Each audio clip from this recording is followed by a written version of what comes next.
My daughter wrinkled her nose and said, "Your room stinks." Like it was a joke, like it was nothing. She laughed, waiting for me to laugh too. I didn't. That moment, small as it sounded, cracked something open inside me. Stay with me until the end, because what I did next shocked my entire family. And if stories about dignity, aging, and quiet revenge matter to you, please listen closely and subscribe. I was 76 years old when she said it, standing in the doorway of the bedroom I had slept in for nearly 3 decades. That room held the last echoes of my husband's breathing, the scent of old books, lavender soap, and time itself. To her, it was rot. To me, it was history. I remember looking at her, all confidence and impatience, already halfway through the conversation in her head, and realizing she wasn't talking about a smell. She was talking about me. She had been visiting more often that year, not out of concern but convenience. Her marriage was strained, her finances always tight despite a good job, and she'd started treating my house like a waiting room. She'd sigh at the furniture, comment on the carpets, open windows without asking. Each visit came with a suggestion disguised as help. Maybe it's time you downsized. Maybe assisted living would be easier.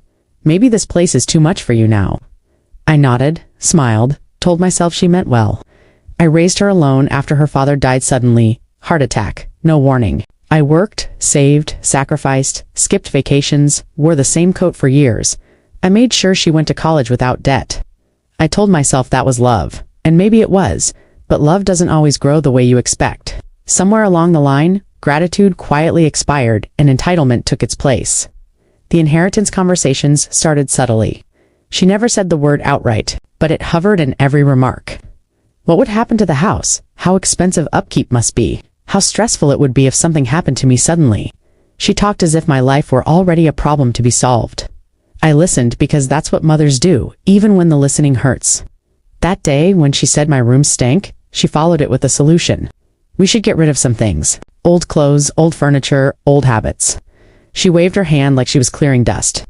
I looked around and realized she wanted to erase me while I was still standing there. I didn't argue. I didn't cry. I thanked her for her concern and said I'd think about it. That night, I couldn't sleep.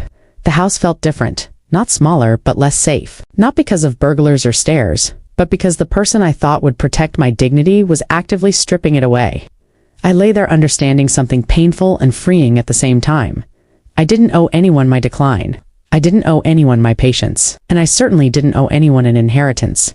People don't like to talk about money and aging, especially when children assume outcomes without asking. My will hadn't been updated in years.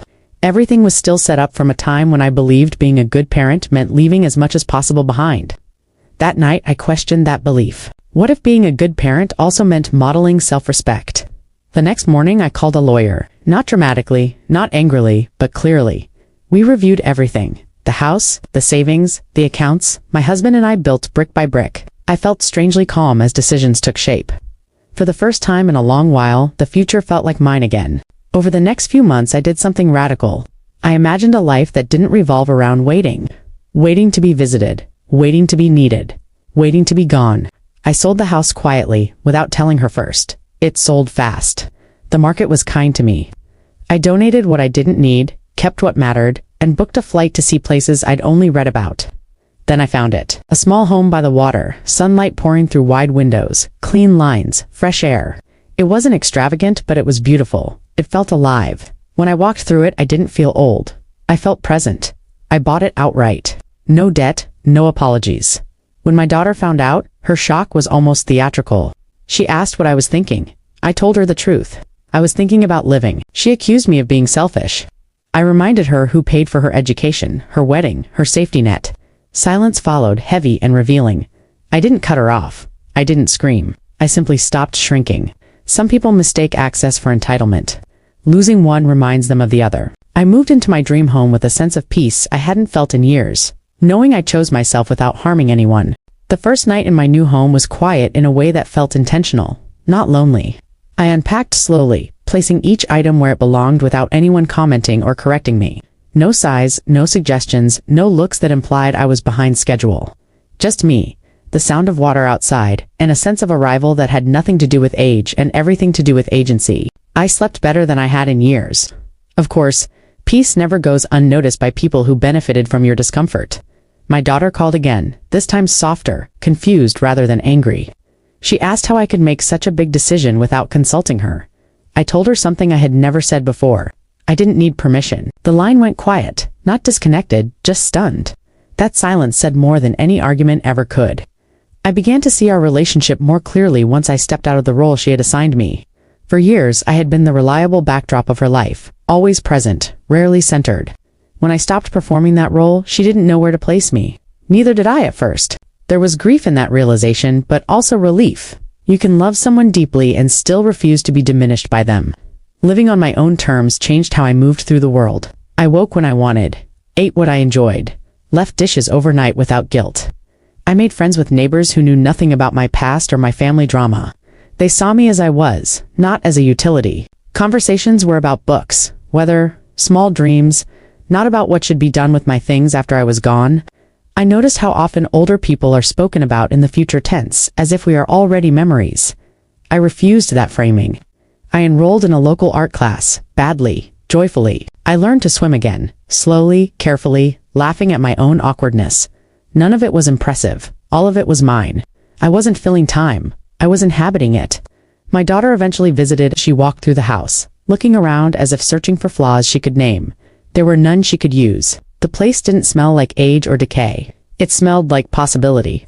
I watched her take it in, the view, the light, the calm, and something in her expression shifted. Not approval, but understanding, or maybe fear. The fear that she had underestimated me. She asked carefully what would happen now. I told her we would see. That answer frustrated her more than any confrontation could have. I wasn't punishing her. I wasn't rewarding her. I was simply no longer organizing my life around her expectations. That boundary, once set, changed everything. We talked honestly for the first time in years. She admitted she had assumed certain things, that she worried about money, about her future. I listened without absorbing the responsibility. Her anxiety was real, but it wasn't mine to solve. I told her I loved her, and that I also loved myself enough to live fully while I could. She cried. So did I. It wasn't a reunion scene. It was a reckoning. After she left, I felt lighter, not because things were resolved, but because they were finally real. I understood that children Dante always see their parents as people until those parents step out of the script. Independence can be shocking when others expect compliance. I accepted that discomfort as the cost of truth. I adjusted my will again, not out of spite, but clarity. I made provisions, fair ones, thoughtful ones. I also allocated resources to experiences and causes that mattered to me now. Money, I realized, is not a moral instrument, it's a tool. How you use it reflects what you value. I valued living, dignity, and choice. Some friends questioned my decision. They worried I was being rash, emotionally influenced by hurt. I smiled and thanked them for their concern. Hurt had opened my eyes, not clouded them. There's a difference. For the first time, I wasn't reacting. I was choosing. I thought often about that comment, "Your room stinks," and how easily it could have been dismissed as nothing. Words don't need to be cruel to be revealing. Sometimes they simply expose what someone already believes. She believed I was past my prime, a problem to be managed. I believed, finally, that I still had a say. What surprised me most wasn't my daughter's reaction. It was my own resilience. I had underestimated myself for years, quietly agreeing with the idea that my best days were behind me. They weren't. They were just waiting for me to claim them. Living in my dream home didn't erase pain or conflict. It reframed them. I was no longer enduring life. I was participating in it, and that made all the difference. With time, the story spread through the family, distorted in the way stories often are. I heard I had lost my mind, that I was being manipulated by strangers, that I was punishing my own child out of spite. None of that was true, but truth rarely travels as fast as judgment. I didn't rush to correct anyone. I learned that defending yourself constantly is another form of captivity. Silence, when chosen, can be powerful. What I did feel was a quiet grief for the version of motherhood I had carried for so long. I had believed that sacrifice guaranteed closeness, that giving more would naturally create appreciation. It took courage to admit that this belief had kept me trapped in disappointment. Love offered freely is beautiful. Love given in exchange for respect rarely works. Letting go of that illusion hurt, but it also freed me from repeating the same pattern. My days settled into a rhythm that felt intentional. Morning walks by the water. Afternoons reading or painting badly but happily. Evenings with music low and lights soft. I wasn't escaping life. I was finally inside it. The simplicity felt luxurious because it was chosen. No one was rushing me. No one was evaluating whether I was doing aging correctly. Occasionally, doubt crept in. Late at night, I wondered if I had gone too far, if independence had cost me something irreplaceable. Those thoughts passed when I remembered how small I had felt in that doorway, how invisible I had become in my own home. Regret thrives on selective memory. I chose to remember the whole picture. I also noticed how differently people treated me now. There was a confidence in my posture I hadn't practiced consciously. When you stop apologizing for existing, others adjust. Some leaned in with respect, others drifted away. Both reactions told me what I needed to know. I didn't chase either. My daughter called more regularly after that visit, though our conversations were cautious. We spoke about neutral things at first. Work, weather, books. Slowly, she began asking questions instead of making assumptions.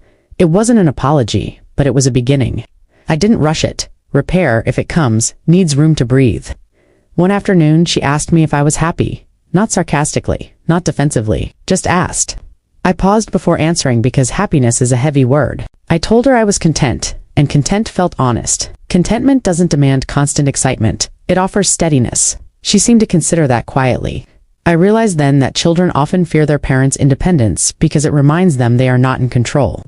Aging parents are expected to fade, not flourish. My choice disrupted that expectation. It forced her to confront me as a person with desires separate from her needs. That confrontation was uncomfortable, but necessary. I became more protective of my energy. I stopped explaining my decisions to people who were committed to misunderstanding them. I also stopped oversharing with those who used concern as leverage. Boundaries aren't punishments. They are instructions. They teach others how to treat you and remind you how to treat yourself. There were moments of loneliness, honest ones. Even dream homes have quiet corners. But loneliness felt different now. It wasn't abandonment, it was space. And space can be filled intentionally. I invited neighbors for tea. I joined a local discussion group. I allowed myself to be new at things without embarrassment. Starting over doesn't require youth. It requires willingness. I thought often about inheritance, not as money, but as values. What was I really leaving behind? A house? Some savings? Or a message? The message mattered more. I wanted my daughter to inherit the understanding that life doesn't end at a certain age, that self-respect is not selfish, that love does not mean surrendering your identity. The comment that started it all lost its sting over time. It became a marker, a turning point. Not because it was cruel, but because it was honest. It revealed how she saw me and how I had allowed myself to be seen. I don't blame her entirely. I had participated in my own shrinking. Now, when I walk through my home, I notice how it smells like fresh air and paint, and morning coffee. It smells like intention. The difference isn't the building, it's the life inside it. I didn't clean away age, I reclaimed it. I know some people will always see my decision as dramatic. Let them. Drama is easier to label than courage. I didn't do this to teach anyone a lesson. I did it to learn one myself, that my life, even now, is worth designing. The longer I lived this way, the clearer it became that the real inheritance I had reclaimed wasn't money or property, but authorship over my own life. For decades, I had allowed other people's expectations to draft my story. I edited myself to fit their comfort, softened my needs to avoid conflict, delayed my desires because someone else always seemed to come first. Buying that home was simply the first visible sentence I wrote for myself. I stopped thinking of aging as a narrowing corridor and started seeing it as a clearing. When you're younger, possibilities feel endless, but they're also noisy. Everyone has an opinion about who you should be, what you should chase, how you should measure success. At this stage, the noise fades. What remains are essentials: peace, health, meaningful connection, the freedom to say no without explanation. That clarity is a gift many people never unwrap. My daughter and I continued to find our footing, awkwardly, imperfectly. There were still moments of tension, still unspoken things between us, but the power dynamic had shifted. I was no longer negotiating my worth. I was relating as an equal. Sometimes she slipped back into old habits, offering advice I hadn't asked for, commenting on my choices with familiar authority. When that happened, I gently reminded her that I was capable. The reminder was for both of us. I noticed that, as I modeled independence, she began examining her own life more honestly. She spoke about feeling trapped by expectations, about chasing security at the cost of joy. I listened without saying "I told you so." Lessons land better when they're witnessed rather than preached. Perhaps that was another kind of inheritance, one passed quietly through example. There were days I felt deeply grateful, and days I felt tired and unsure. Contentment doesn't erase complexity, but even on the hard days, I knew where I stood. I wasn't waiting to be rescued or approved of. I had chosen this life, and that choice anchored me when doubts surfaced. I spent time reflecting on how easily older people are dismissed, especially women. Our confidence is mistaken for stubbornness. Our preferences are labeled resistance. Our independence is seen as inconvenience. I refused to internalize those narratives anymore. I spoke up when necessary. I took up space without apologizing. I allowed myself to be visible on my own terms. Sometimes I imagined an alternate version of myself, one who had stayed quiet, sold nothing, said nothing, and slowly shrank into the role others prepared for her. That image unsettled me more than any family conflict ever could. Comfort without dignity is a poor trade. I was grateful I chose differently, even when it was hard. I learned to sit with uncertainty without rushing to resolve it. Not every relationship ends cleanly. Not every choice is universally applauded. Waiting for consensus is another way of surrendering your life. I accepted that being misunderstood was sometimes the price of being honest. The house itself became a symbol, not of rebellion, but of renewal. Friends who visited commented on how light it felt, how calm. They said I seemed different, more grounded. When your surroundings reflect your values instead of someone else's expectations, your nervous system notices. You breathe easier, you stand taller. I kept one room nearly empty, just a chair and a window. That space reminded me that I didn't need to fill every corner with proof of productivity or purpose.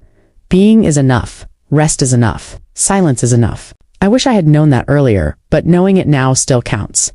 As for the inheritance, people assumed it was gone, spent, wasted. It wasn't. It had been transformed into time, into autonomy, into mornings I didn't dread, into evenings I didn't rush through, into a sense of self I had almost forgotten belonged to me. If there's something I want you to take from my story, it's this. No one is entitled to the remainder of your life. Not your children, not your family, not your past decisions. You are allowed to change your mind. You are allowed to choose joy. You are allowed to prioritize yourself without becoming cruel or selfish. My daughter once told me my room stank, and she was right in a way she never intended. It stank of resignation, of waiting, of fading quietly to make others comfortable. I aired it out by opening every window of my life and letting something new move in. I don't know how many years I have left. None of us do, but I know how I want to live them, awake, self-respecting, rooted in the understanding that dignity is not something you earn by pleasing others. It's something you claim by honoring yourself. That is the home I finally moved into, and it's the one thing no one can ever take from me.